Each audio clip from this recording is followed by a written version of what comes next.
Okay, good day sa inyong lahat. Bago tayo magsimula, kumusta naman po kayo?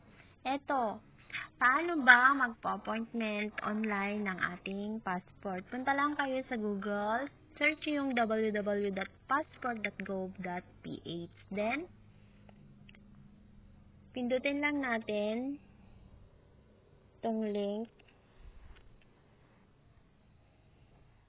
Direct to the point tayo pag nagturo tayo kasi konti lang yung oras natin. Tuturo ko lang sa inyo yung basic niya.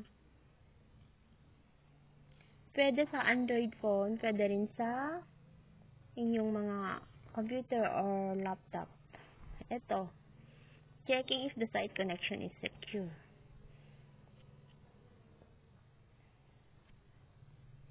Need nyo ng GCash dito kasi magbabayad kayo online.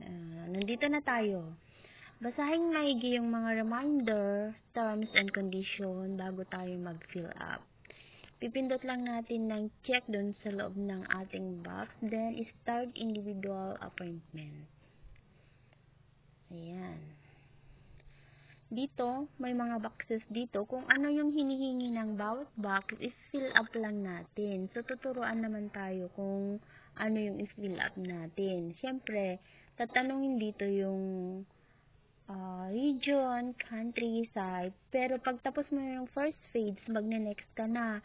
Doon sa next page, tatanungin yung name, address, name of parents mo. Tapos, pipili ka doon ng date kung kailan ka magpapa-appointment. Then, bago mo naman i-submit is, i-check mo muna or see to it na correct yung mga nilagay mong information. Huwag kang mag-alala kasi meron pa naman time na i-check pag punta mo doon sa mismong tanggapan ng DFA. So, yun lang. Thank you for watching.